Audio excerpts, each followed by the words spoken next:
Hello, and welcome to another episode of Across the Board. Tonight, I am joined by a very special guest, the voice of Zed Run, everyone's favorite talking skeleton, Mr. MoKnowz. Mo, how are you doing tonight?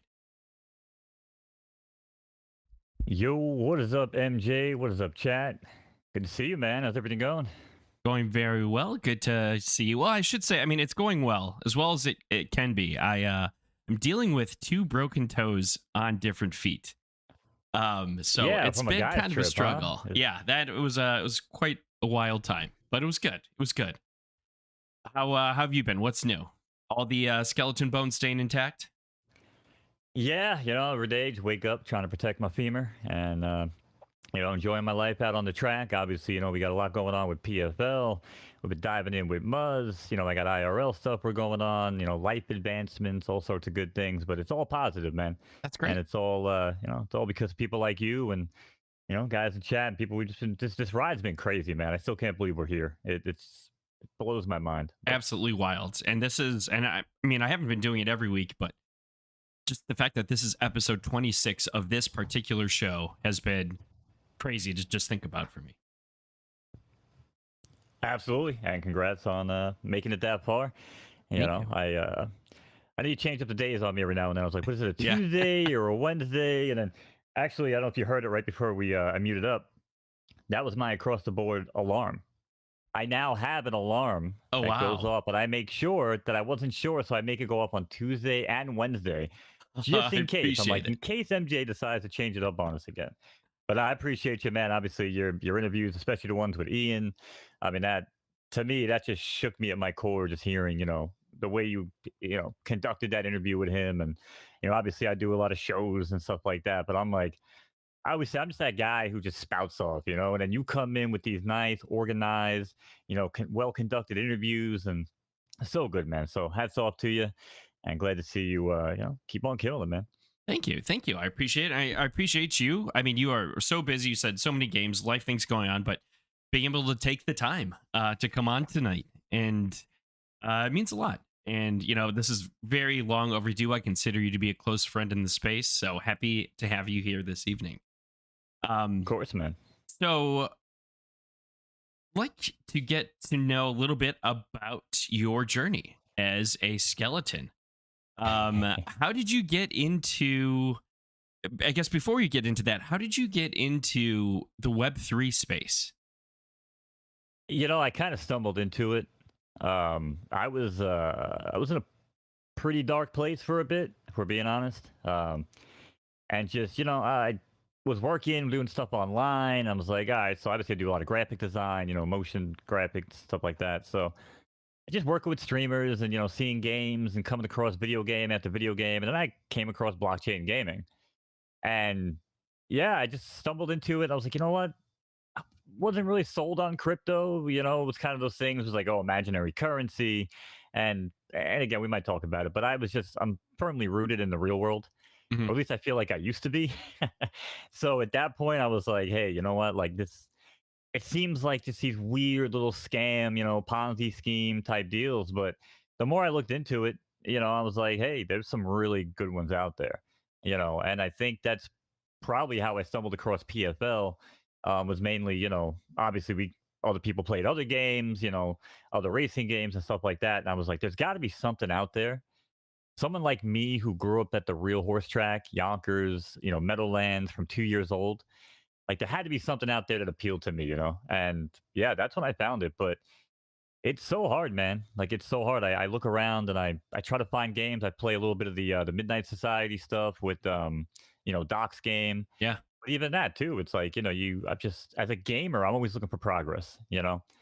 Betas are cool and everything like that. But yeah, I pretty much just stumbled my way into it, man. And again, with a lot of hesitancy, but now I'm kind of all in. I'm kind of all in on the decentralization of it and just the transparency of the blockchain. I mean, the more I look into it, I'm like, it just makes sense. One thing that really interests me in these conversations with people is understanding, if you remember, what that tipping point was from when you went from being, kind of skeptical to, hey, this is something I'm going to get into. If you remember that moment at all. I think for me, it was when I realized that there are going to be companies that don't rely on things like OpenSea and MetaMask. Now, again, this might be an unpopular opinion, but I don't know if pure interoperability is the way. I don't know Interesting. if like trusting a person with their assets to be able to just do whatever they want. I don't know if that's the way to grow the space. I think the way to grow the space is protect the user, kind of like Vivi does to a certain degree, Hmm. but also allow some sort of like interoperability where you log in with your Google account the same way you like. Who would have thought we'd log into Yahoo with Google? Yeah. You know what I mean? But Right. Right. nowadays, that's the pass key to get in, right? You don't have to make a Yahoo account. So to me, that's how I see the future of interoperability. Like, so to me, it's the simplification of onboarding a user. And when I have to go to my friends and my family members, I don't want their eyes rolling into the back of their head. I want it to be a very Oh, I think we just lost Mo. That's all right. We'll get him fired back up. Very interesting discussion and take there from Mo. Um, the interoperability comments I found very, very fascinating. For those of you who are still sticking around while we work on getting Mo back up, just wanted to say that we've got two very special things coming on tonight. One being a duck race at the end of the night, and that is from La Jolla Farms. And so the top three winners of that duck race will be getting a free breed from La Jolla. And then, secondly, that tonight's episode is sponsored by JG Web3 and his Stable Stars series over on X. Mo, are you back? yeah, we good? Okay, yeah, we are good. You are fully back. So you're talking Okay. about interoperability. Not sure if that's the way, but you've got single sign-on. It sounded like you wanted to be kind of frictionless with people. Well, yeah, I think, 'cause like I said, I mean, more power, more responsibility, right? And when you allow these people to just say, "Oh, with any code or any, wallet, I can just send it here, here, here, and here," but they don't realize that it's opening up to all sorts of scams and, click on this. Oh, and oh, I get 1,000 of this. Of course. Well, it's too good to be true. Probably shouldn't click on it. But for the yeah, everyday person, like trying to have these conversations is difficult. You sure. know what I mean? And from a gamer perspective, and I think Doc, with his game, probably has the best handle on it because he understands, like, as a gamer, he wants everything streamlined in front of you. And I think that's how Web3 has to be, man. And like I said, I don't know if it's hiding everything, walled garden, like centralized platforms. I don't think that's the answer. But I think there needs to be some sort of hybrid. Again, like log in with Google, connect my MetaMask, log in with Google to Muzz Run. If Hmm. I do both things and they're both connected to my Google, it just does everything on the back end on the back end for me, Sure. and says, okay, this is your Google account. You have an access to a MetaMask. You have an access to Muzzle Run. Here you go. Here's your dogs. Here's everything. Right. Do it on Solana. Here's your PFL account. Here's what you got. Here's your crown. Right. I don't know. I don't know if we necessarily have to make it so you have to, be centralized or decentralized. So for me, I guess a short answer would be, just simplify the process. Yeah, Because, you know, I like that. I think that. I mean, I still think we have a long ways to go in some regards, just because a lot of the mainstream public news around the space is still pretty negative. But there are a lot of beautiful, great things going on. PFL being obviously one of them. Um, how did you then? Okay, so you've got buy-in into the space. Was PFL the first project you got into? no, no, no. So I think the first project I really, really got into was probably Zed. I got into Zed, it was very, very late. But a lot of streamers, people on Twitter. I remember like Lacey and I was like Hmm. Bot Lady, Poppy Crypto. A lot of people. I remember like Doughboy and Zook and them doing their shows. Yeah. And I remember back then I would just bounce around from stream to stream to stream. And I was like, this is cool. Like these are people promoting a game. You know what I'm saying? Because I was used to, as a gamer, I'm used to, companies hitting me up on Twitch being like, hey, we'll give you a copy of this game, you promote it, blah, blah, blah, blah. But this was like the opposite. People were just promoting it, trying to make money on their own side through breeding, and stuff like that. So I was like, oh, this is really cool. Because now you become like the salesman for your own product, Right. you know? Yeah. But then again, as a horse enthusiast in real life, I was like, this doesn't really appeal to me. And my uncle is always a big, he's like the barometer because he's a horse guy with me too. And I always show him these other horse games, and one by one, we were like, oh, you can strap a rocket to this one and make him fly down the stretch. Nah, we don't like that. But then, yeah, but then that's when PFL came around. So I mean, it really wasn't too much before PFL. I mean, like I said, it was pretty much Zed. I think like Human Park, they kind of got me Yeah. sold on that, I think. And I was like, oh, I got this cool, free nude or whatever. Yeah. But again, like that was the rug. Like Yeah. that's also what kind of like keeps me grounded. Cause I'm like, oh wow, I remember getting that thing and they were selling for $400, $500. And I'm like, well, I won't sell that because this is linked to Zed Run and this is gonna be crazy and they're gonna be tied together because I was buying into the hype and I was buying into everything that people were talking about, but I knew better. And, again, I was a tester for EA and Ubisoft for 20 years basically, and I worked with a lot of dev teams, one on one too, and a lot of conversations I had with them were always pretty straightforward, and I can see through the BS. But Sure. when it comes to Web3, it's like everybody's kind of selling the same story. Hey, buy in for a lot of money now. We're not going to show you anything. And little, bits and pieces here and there, you might get it within the next 3 to 5 years.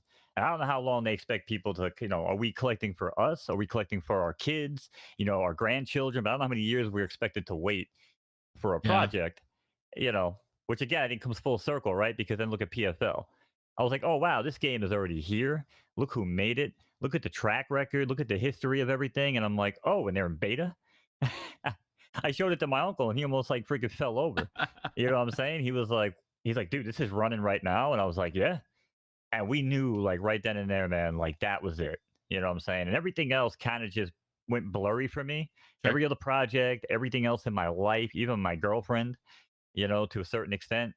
I mean, she'll tell you I probably ignored her more like during the initial was a November 21 run. Okay. Right, we had that Yeah.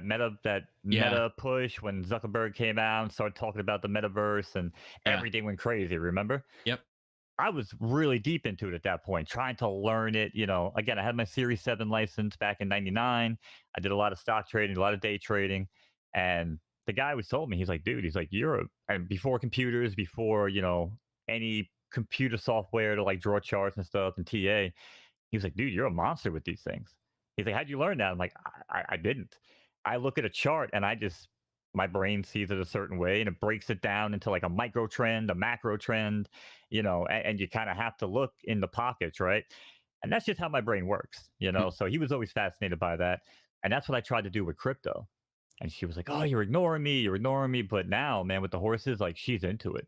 That's She great. That's loves it. awesome. We have Steph's Kiss horses. We talk about it, me and you, right? I got the Yeah. Mahdi line. Yep. She's got one of the key Mahdi lines with the Phillies, and we have that going. We pumped that up to an S minus already from an A. That's So I mean, great. we have like 4 generations going at this point, or 4 different batches or whatever. It's crazy, man. It's been a wild ride, but yeah, I don't know any other exposure really besides that. I kind of went all horses and then just fell right into it. Unless you want to count rainmakers. I mean, Sure. I, Sure. I I don't know if you want. I don't know. Most people don't really consider that an MT project, but I mean, I can. I see. Yeah, I can see that in a way. But that's how I really got started with everything. Me and Unc, we split a pack for whatever, $30 each, $60. We pulled like a $3,000 Darnell Mooney. Hey, your Oh. guy. Yeah. Yeah, we pulled number 1 out of 10 legendary Mooney, and we wound up selling it for like what 2,800. And we basically cashed out. Split it down the middle, and we both started our empire. And we went DraftKings, and we kind of started moving into PFL little by little, with profits. And yeah, one thing led to another, and I think all roads lead back to PFL, man. I struggle to find other projects, like I said, and me and you talk too. I know you got your Star Atlas stuff. I know Oh you yeah. the Footium. Yeah, obviously Muzz has soccer coming, and I'm looking forward to all these things. But like, I'm still waiting for what's here. You know what Sure. I mean? And that's why I think I always wind up back on PFL.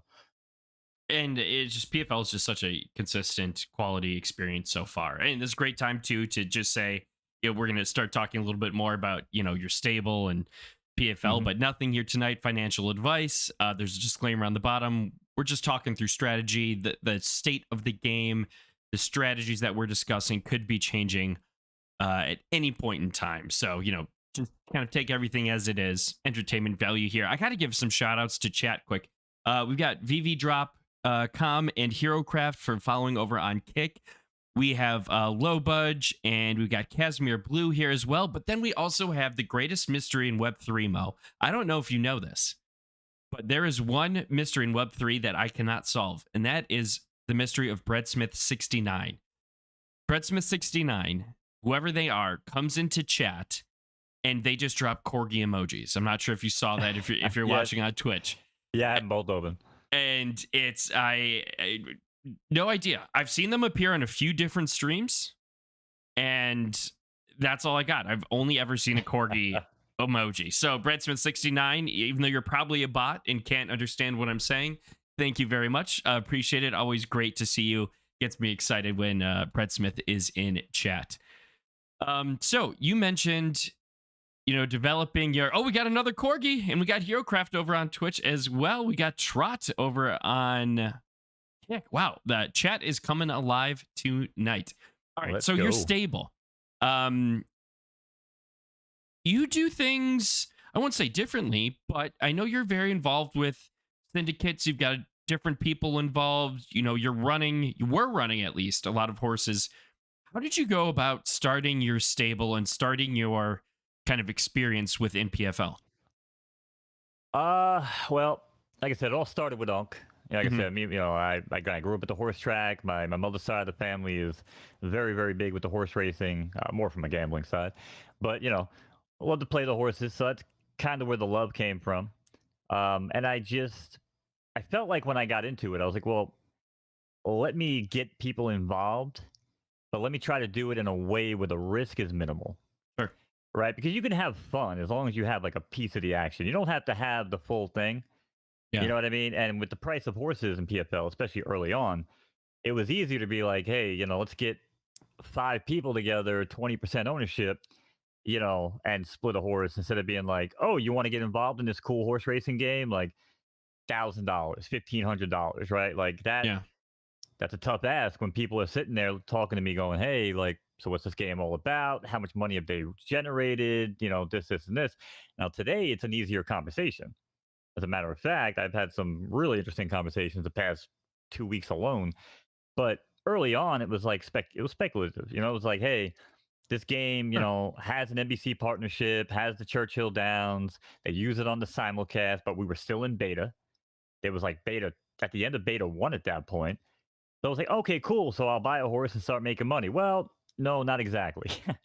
You're going to buy a horse. We're going to reset again. We're going to play with Monopoly money again for another 3 months. And then we're going to reset again.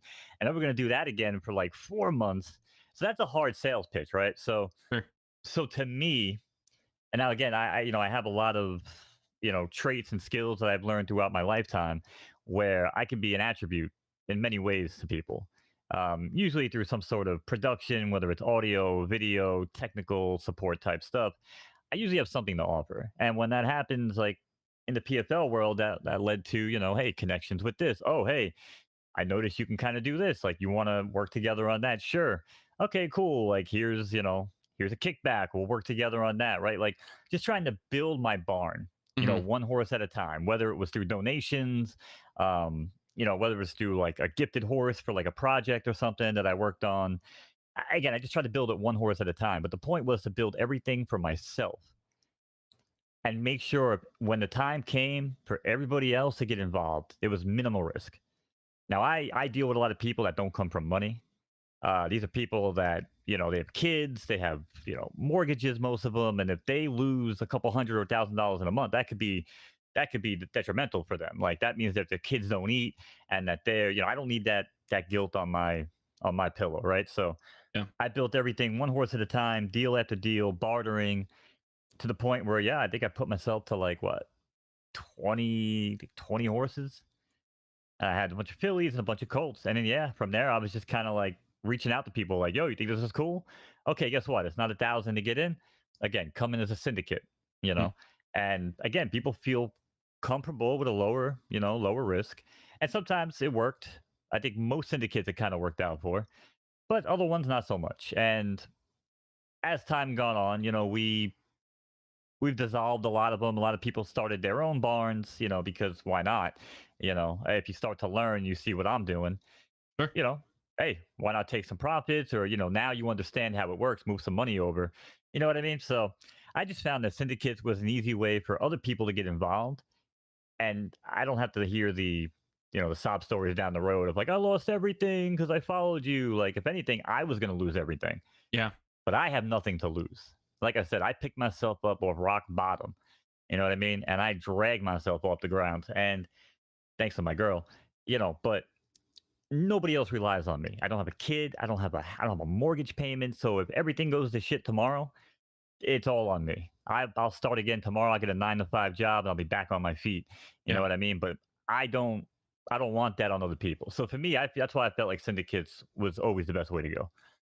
I like that. I like that. And I like how in your example you were very much putting yourself forward. In, other structures it seems more spread out and upfront, and that can be, I feel like, a little more dangerous potentially, or just higher risk. So when you were developing the stable, were you just kind of taking what you could get, or did you have certain archetypes, goals in mind? What did that look like for you? So initially I was like, okay, I'm gonna just get what I can get, try to start breeding up. But then I started realizing that certain archetypes had, different strengths and weaknesses.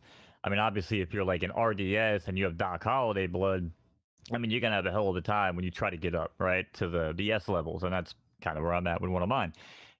But you learn it. There's ways around it, so I'm not gonna make a lot of money going up, but I'll still make back the money of the horse. Mhm. So I kind of started had to pivot my plan as I went along, right? But the initial plan was just get what I can get, find a matching colt, right? Because the stud market exists. It's hard to buy a womb. I don't know about nowadays, but Yeah. it was hard to buy a womb. Everyone wanted to keep the fillies and they wanted to keep the babies, but everybody had the colts. So anytime I was able to pull profit from rainmakers or anything else that I was doing, as a matter of fact, I was doing like user studies. I don't know if you ever like. I basically would review websites for companies Oh, and like sure. their Yeah, yeah. apps, Hmm. and I would just go through and tell them what I hated about it, and I get paid $10. And I would do that as much as I could every day and just see if I can buy another filly at the end of the week. You know what I mean? Or I'm a Nice. Wow. degenerate. True. Yeah, True I'm a grind. degenerate. Yeah, my dad always told me like, take half of what you make and you can go have some fun with it. But always make sure you keep money for important stuff, right? It was always like a variety, spice of life type of guy. So I said, okay, you know what? I'll go spin the casino slots. I'll go up to, spin a 10-cent slot. Boom, I max win. I went and bought two fillies. So again, Wow. everything, and I have buddies of mine that don't believe it. And they're like, bro, there's no way you hit for $1,000 and took it right out. I'm like, want to bet? I'm like, because if you know me, I don't like to spin slots. I don't like to gamble like that.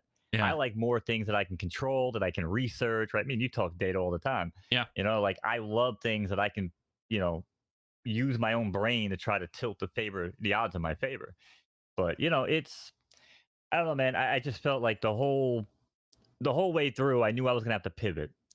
And then when I landed, I think Steph's Kiss from Mike Sowers, that was a big piece of mine, because that was a pretty solid filly. I had a lot of people reach out to me about that one. Um, but yeah, and then I think as time went on, like I said, knowing that everybody else had Colts at all times, I never prioritized Colts. And I have Joker, I have Weekend Moderator, but Yeah. outside of those two, I never really thought about buying a Colt. So yeah, it was pretty much just get as many fillies as I could, find the perfect match, and just honestly, man, like make friends with everybody I could. The amount of announcer discounts I asked for, and I feel really shitty about it nowadays. Excuse my language, but I, Fine. I didn't. Now I look back, I'm like, man, like I'm surprised these people don't respond to me anymore. I'm like, hey, looking for you got an announcer discount available? They're like, bro, you're the only person that calls racist. I'm like, I know, that's why I'm asking for the announcer discount. It doesn't pertain to anybody else, But yeah, I tried to make as many deals as I could basically, and I think that put me to about 20 fillies. I think Wow. within what three seasons. I think I was at 20. Impressive. And Yeah, it looks like you're currently at about 59 horses in your stable. 59 horses. I think I'm at 40 or I think I'm at 39 or 40 fillies now. Wow. Yeah, the joke was 40 fillies to freedom, financial freedom, based W- on the sublime. But yeah, it's I, I still feel like right, like, and maybe you agree, disagree, but like certain cults will make you a lot of money, right? Sure. But these fillies, man, are just guaranteed kickback every single month. Yeah. You know what I mean? Yeah. Even with a colt, you know what I'm saying? Like, cost $10 to breed it. Oh well, put it in a $200 claimer, maybe, right? Like, Right. I don't know. I just feel like the Colts are a big, big risk, which is maybe why we're seeing, some of the price issues we see with the Colts right now. You know, maybe. Yeah. I mean, we've got huge increase in population, um, and also just the power creep and just a lot of changes happening. I think in some ways quicker than some people anticipated, especially that weren't super active in the betas. But that's said, I still feel personally, again, not financial advice, but the community's still going strong. The marketplace is still going. The marketplace is bigger than it's ever been. So I feel like we're in a pretty solid place. Um, so do you have within your stable 59 horses? Do you have a favorite colt and a favorite filly? Oh, 100%. Weekend moderator, hands down. You're Love that familiar with horse. them. Oh yeah. And shout out to D Stables again. I mean, they wrote that little piece on Twitter about Marty. And not only did it make me feel good, just to see them take the time, but then I was like, damn, and like the stud market opened up and a lot of people went to them and there's a lot of repeat customers. And I was like, oh, that's cool, man. And it's not even cool because like, okay, yeah, I make $50 every time I get bread. Like, okay, that's great. But it's the stories. It's the Sure. lore that's being built on the platform. I talked about it ad nauseum for the past year. And everyone was like, yeah, okay, Mo, like we're not gonna have that attachment. We're seeing it. We're Yeah. seeing the attachment to these virtual horses where people, I'm telling you, when these horses actually die and they hit the 25, man, there's going to be some wild posts and some wild videos of emotion that people did not expect to have from a virtual, asset. I think about it almost every week of like when Wabi, who's like the cornerstone of my stable, when she goes, and then when Hawkeye goes, who's kind of my not secret, but I'm really excited to see what happens with him. He's retired Gen Zero. I have some breeding plans for him. And it's just like, oh man, like that's what got me started. And I just started with two horses, and now I'm so much further along. I'm up to 17, sold a handful of them. Um, and it's crazy to think about, just small beginnings to where I am now. Just absolutely wild. Yeah, So it's been awesome to see you grow too. I mean, like I said, I thank know you. even when we first started talking, I mean, same with I know like Latuda, Yeah. Raven. I mean, there's a lot of people that I feel like I want to say I grew up with on PFL, right? Like we used to bang the B pluses together out on the track every night, and it was a very small community. And now there's like I go weeks sometimes, and I don't even see these guys on the track or these stable names on the track, and it's crazy because that's how big the population has grown. That's how far we've come. Like you said, more population of horses. You know what I mean? But Yeah. it's that's great, man. Like I said, whenever I see you guys, going from a certain, few horses, didn't have much time. Now you're seeing like the growth process and you're seeing the rewards, man. And I love it. I love all of it. It's just it keeps growing, and I'm excited to see where future generations grow. It's a very for me personally, like this next breeding window and kind of the foals that or the next crop of foals that are coming out of a previous breeding window. I'm so excited to see what happens. I tried something a little different.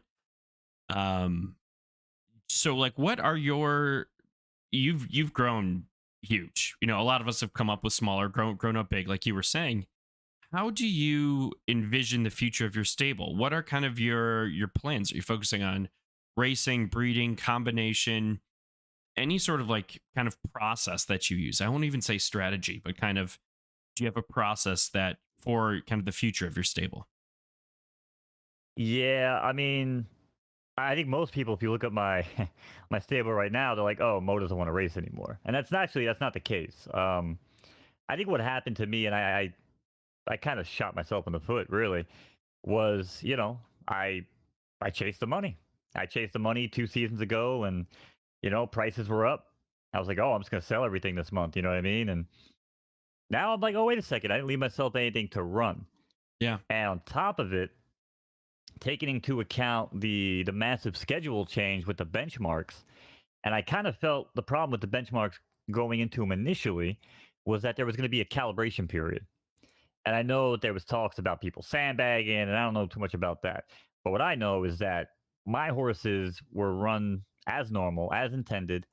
And when the time came and I had to run them in benchmarks, more than anything, they just did not like it. And I Mhm. knew there was going to be a calibration period, but basically every good horse I was running, McFly, Cramden, shit, Dice Man, Drop Zone. I mean, Dice Man, Drop Zone have like what, 27, 26 wins respectively between, for each of those horses. Yeah. So, I mean, to fall off a cliff like that, now I understand Dice Man was seven, Drop Zone was, Dice Man was, yeah, Drop Zone was six, I think, or five. But they were, they should have been past their prime. So I would understand all of these factors adding up. Sure. But at the end of the day, it doesn't change the fact that I sold all the horses. My horses probably peaked. The schedule change was not nice to me. And here I am now where I have like two horses I think I'm running. And one of them's not even any good. And I feel bad because it's named after my brother. Oh no. Um, yeah. And I thought it was going to be really good. It was an A with like 8.5 stars. And it just cannot get going. So 0 for 5 or something like that. You know, Tough. but so I don't know, man. Like I feel like for me, I have to kind of get back on track. I have a colt hitting the track Monday. I'm really excited about. That's JC Rockefeller. Nice. um, yeah. So JC Rockefeller is my Elvis colt that I Okay. was praying was going to be a filly, and it came out in S minus colt. And I was like, you know what? For the price that I'm going to pay sell this for, I'm just going to keep it. Yeah. So that's going to be like my excitement, my return back to the track is going to be with that horse right there. There you That's go. going to be like my new Cramden, my new Madi. Like I said, I haven't had one of those. Like I said, I shut down Cramden. He again fell off the cliff after the peak really hard. And yeah, I just need something good to run. But I think the future is just going to be lightly racing, maybe three. I always said I was going to race two or three horses. I never wanted to run 15 horses like I was doing, you know, Seems but crazy. again, I have like a buddy here and a group of friends there, and they want to run a horse. And then me and my Sure. uncle want to run a horse or two. And the next thing I know, I'm like, holy crap, I'm running 11 horses, 12, 13, 15. And I'm like, all right, listen, you know. But thankfully, like I said, between, horse peaking, then the crown stimmies ended, we kind of dissolved a couple syndicates, did some buyouts, things like that. Um, Again, because people knew I was making money. It was Yeah. no surprise that people knew I was making money. But here's the deal: none of my syndicates have access to my crown. None of them. Like the whole point was to come in as a training syndicate for 30 days, see the possibilities, and then branch out on your own. That was Sure. always the idea. And I would pay people out double what they spent for the horse within the 30 days if they just wanted to buy their own, buy their own horse. Yeah. Everybody just felt like it was easier to let Mo join the races and let's see what Mo can do with it. But hey, Mo's also getting the crown kickback, Mhm. so that that was part of the deal. And that's also kind of how I built up, again, more horses, better horses, you know what I mean? So Sure. but I feed it back to the syndicates. Anybody that was ever in my syndicate can always come to my horses and get like a 50% discount on studs.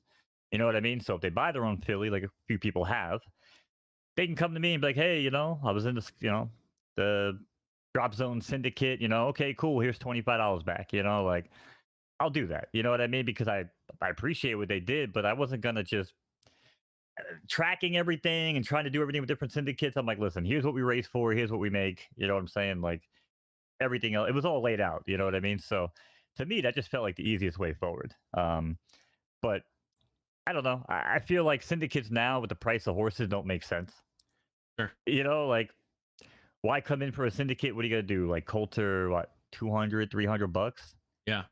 Like just why spend 40, $50? Just spend the full 200, 300 and take a shot if you want to race. That's what my brother did it. And I think he's actually had moderate success. He what he put in, he put $100 into PFL with his credit card. And then he basically just kept on doing pick after pick after pick and built it into like, I don't know, $750 or something. Wow. Yeah. Dang. Thanks to Well you. done. Thanks to you, but your site and the PFL DRF stuff, Great between site. those two, I showed him how to like look for a quick scan on the PFL DRF. I was like, but once you narrow it down to like, because you don't want to handicap everybody thoroughly, Right. you know what I'm saying? But I was like, I showed him how to use your tool and go in and start deep diving in individual horses. And he was like, man, this is crazy. And now, like I said, my brother's kind of like me and you, where you teach a man how to fish, and this guy's gonna have like his own boat. You know what I'm saying? Running fishing competitions a month later, like Yeah. he's crazy like that, and that's pretty much what he did, man. But it's just been good, man. I'm letting people kind of branch off on their own as best as I can, and just, but also helping, still trying to be a part of. I tell everybody, man, like if you guys need help, just hit me up. Like whatever I can do to help anybody, man. Like that's what I'm here for.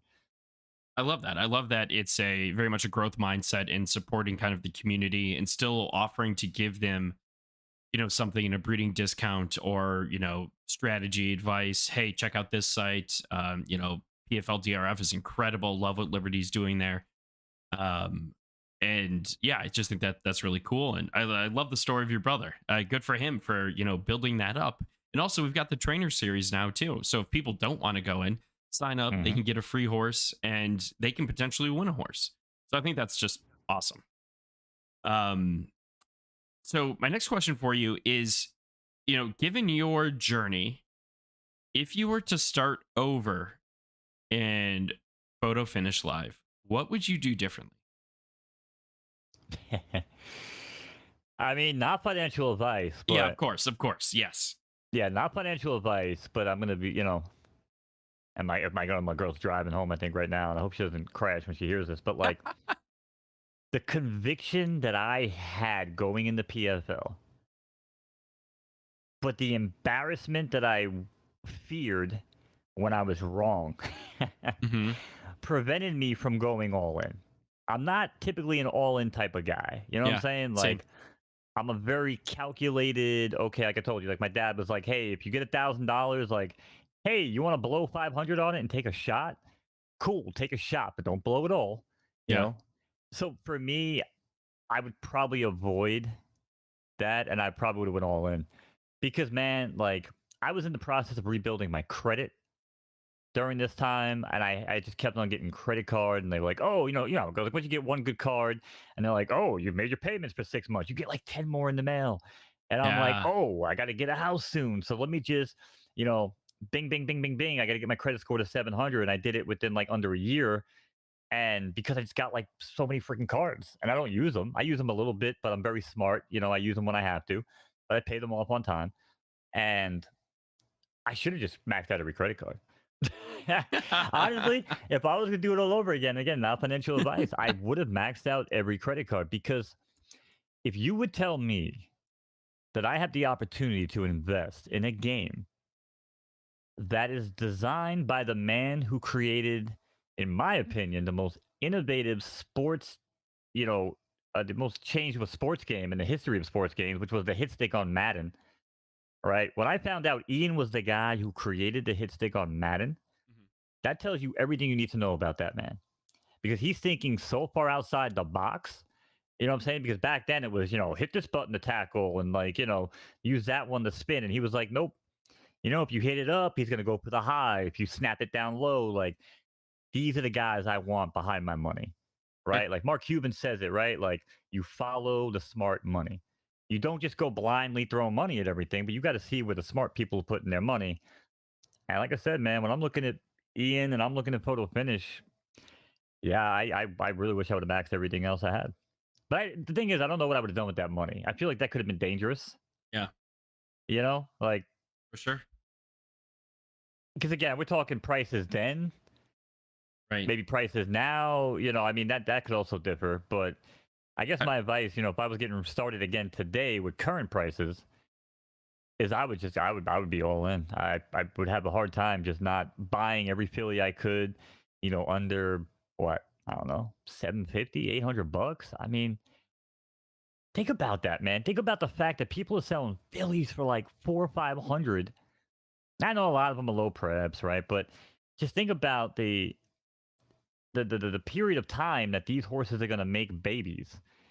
And again, if you trust Ian, if you trust the partnership with Churchill Downs, if you trust the NBC deal, do you think NBC is just going to invest in this stuff and like Coinbase?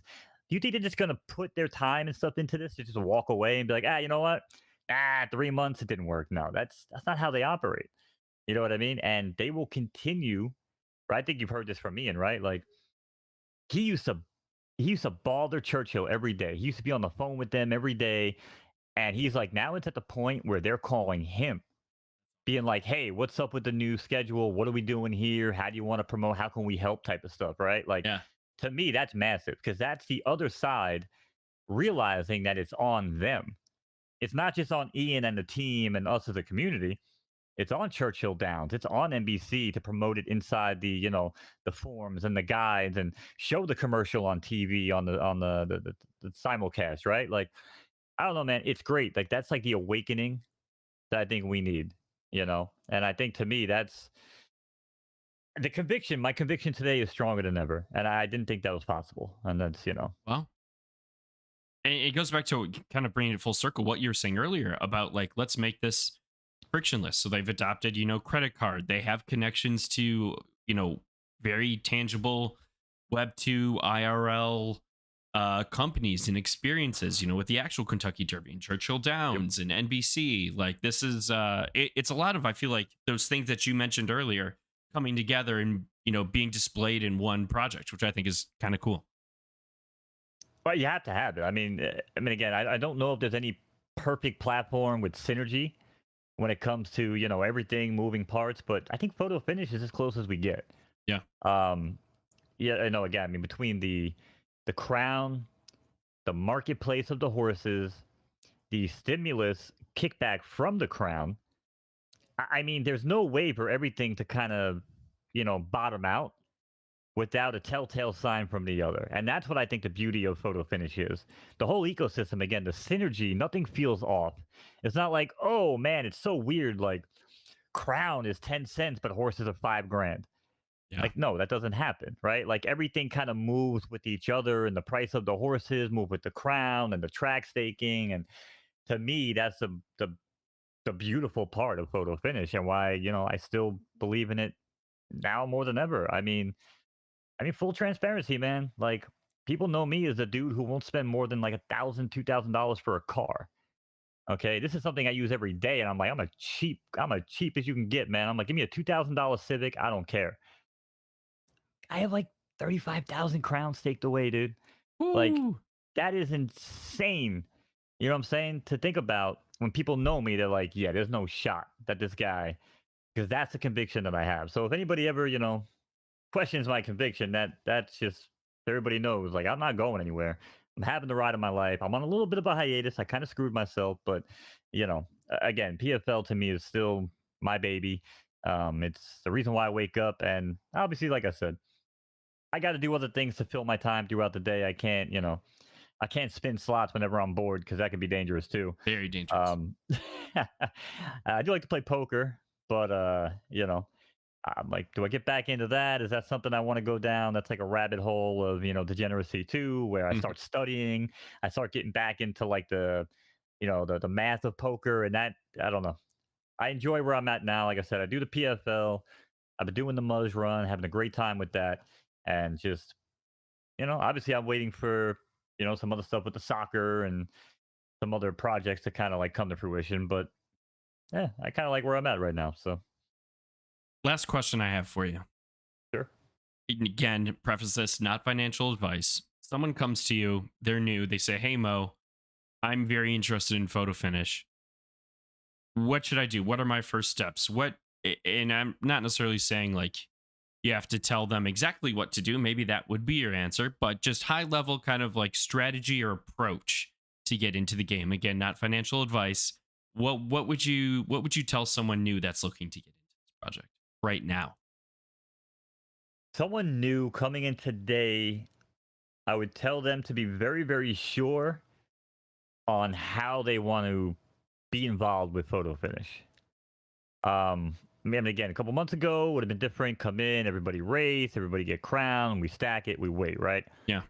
If you're not really keen on studying your race history and your performance and going to your website, you know what I'm saying, in particular, um, you're probably not going to have a good time racing, honestly. And like I said, with the price of racing right now, I don't know what we're going to see with the new schedule. I think that could help. But I think with the current price of racing, I think people really have to be sure that they want to race. That would be what I tell them. But again, Okay. I don't want to sway anybody any direction. So what I would tell Sure. them is just understand that you can be an owner, you can be a racer, you know, you can just be a staker, right? If you just want to get a staking kickback, well, understand how you want to approach this game. I would not try to do all three. I think Hmm. that's a recipe for disaster. I think you can get away with, you know, owner, breeder type guy with, you know, track staking. That's kind of where I'm at with a little bit of racing thrown in. Or you want to be an all time racer. You want to be a full time racer. You know what I'm Yeah. saying? Like maybe grab one filly or something. And I just had a buddy that came in, so maybe I could use him as an example. Um, where he basically came in and was like, hey, you know what?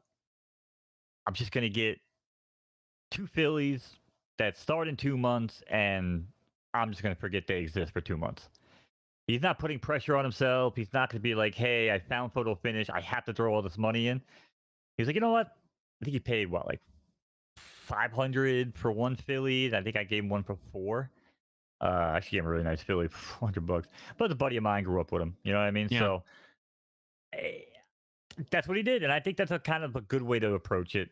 You know, if you really look at the long term payout of a filly, I think it's the safest bet.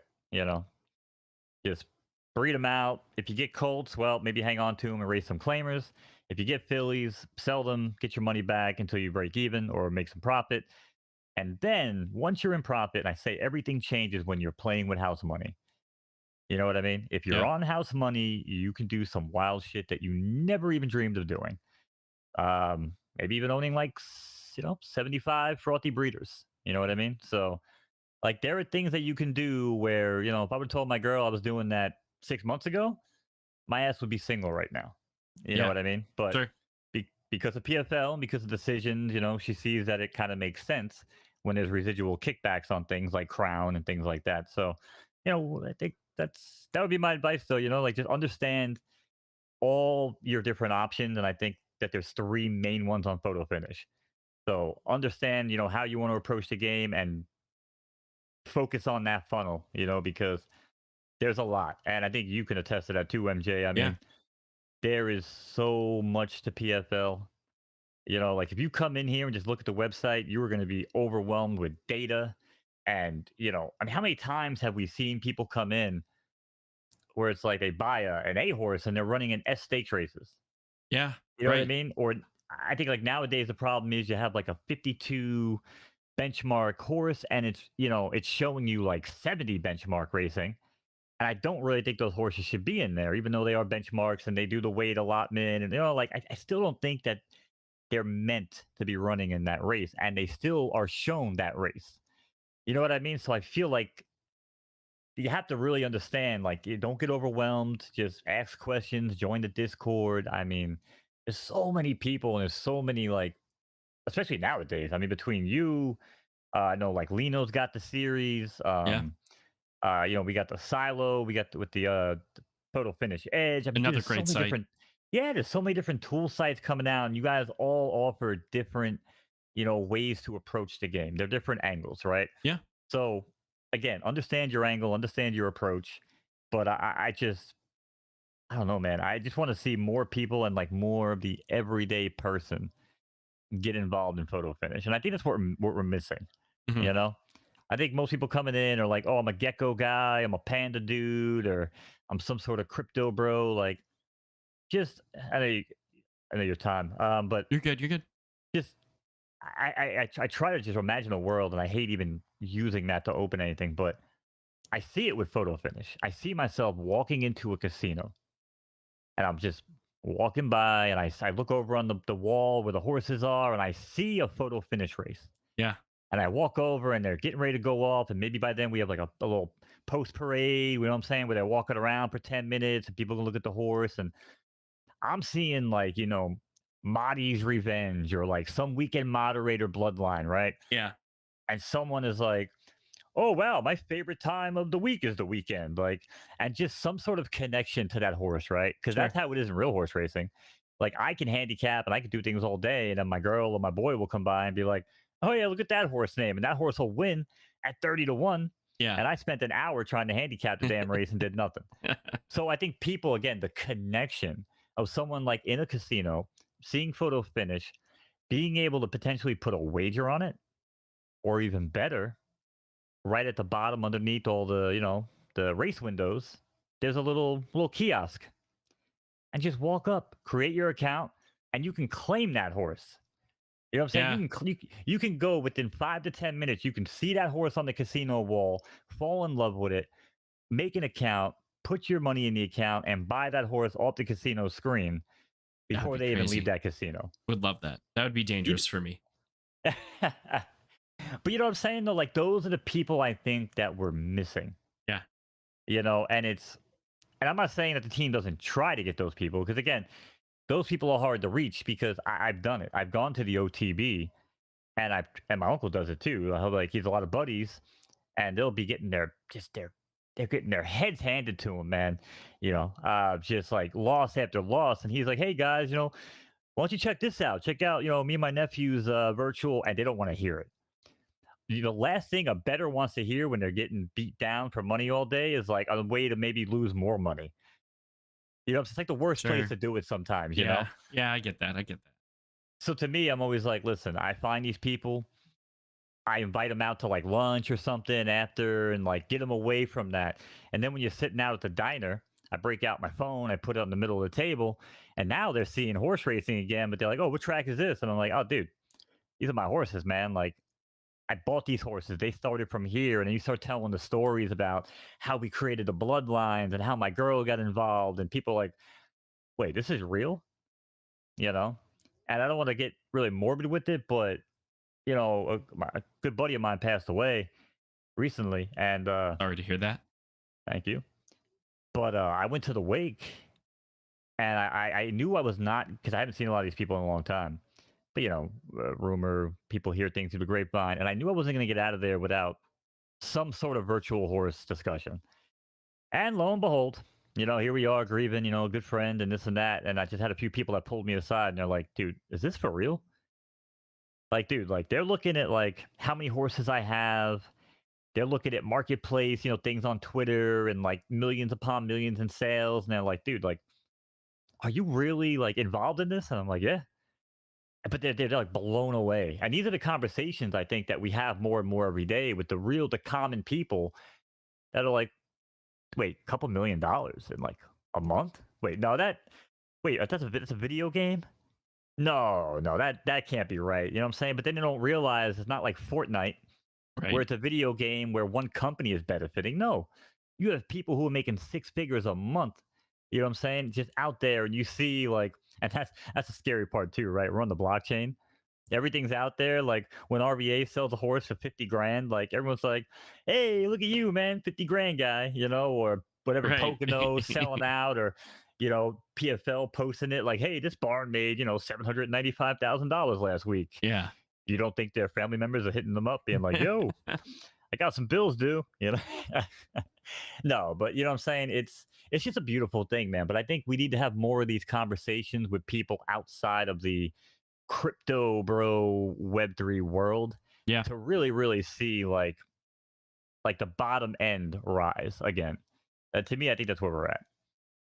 And I'll do my best. I will do my best. Like I said, I'm doing a road show. Love I'm it. doing I'm going across the country. I'm going to start it up probably in like April or so. But I'm basically going cross country. I'm stopping at every sports venue, concert arena, horse track, any place that will allow me to tailgate. And I'm going to open up my trunk, and I'm going to have the TV with photo finish, and I'm going to have the horses running, calling races. And I'll basically be a one man traveling show for two reasons. One, I love PFL and I want to help it grow. Two, I hate to fly, and I have some weddings I have to attend on the West Coast. So I figured, hey, you know what? I can meet my girl out there because I can drive, she can fly. Meet me there. You know what I'm saying? Love that. And yeah, so Very that's cool. kind of That's like the exciting. plan, bro. And that's kind of how I, want to recruit, the everyday people. We've got Fud Guru in chat asking when Pittsburgh Mo. And I don't know. Stay tuned. Follow the Twitter. Like I said, we'll have all the road show dates on there. I don't know about Melbourne. I won't be hopping on a boat. yeah, we got that. And now we've got St. Louis as well from VV Dropcom. Oh yeah, BE. I'm definitely stopping to see BE.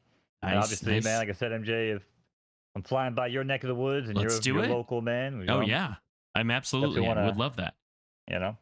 Um, Like I said, it's gonna be fun, man. It's gonna be like a couple month excursion that I go on, and I've also never driven across the country, so looking that's forward to it. exciting. We'll enjoy that. Mm. All right. Well, we are approaching the hour mark here. Mo, I got through all the core questions. This has been incredible.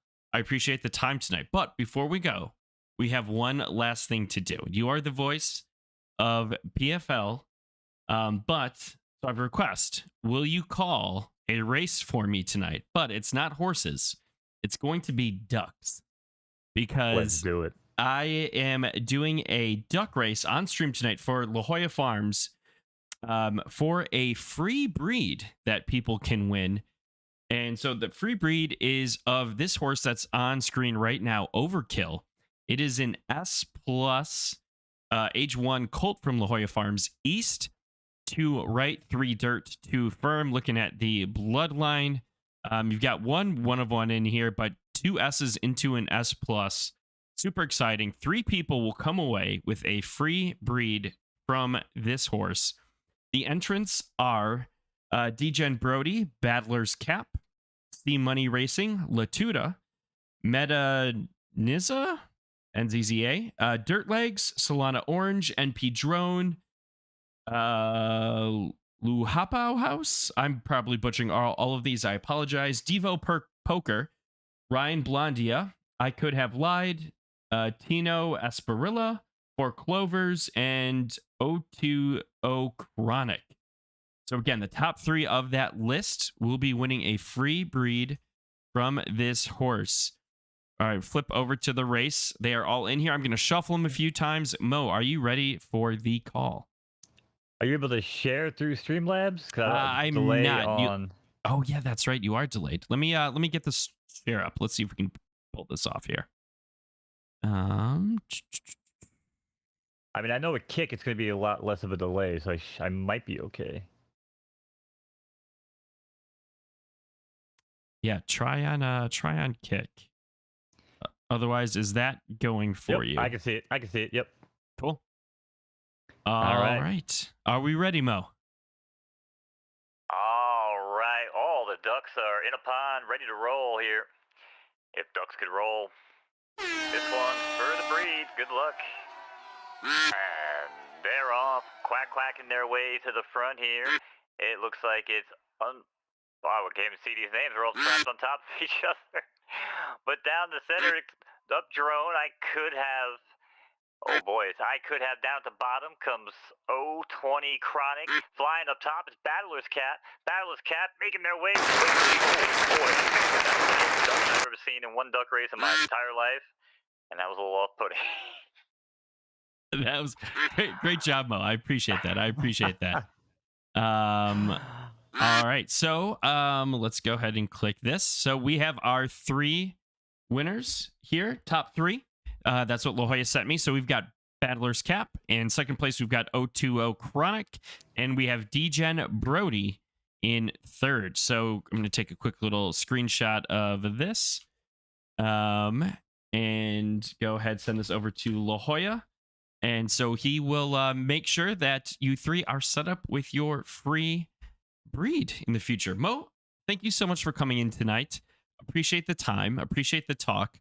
Where can people find you online?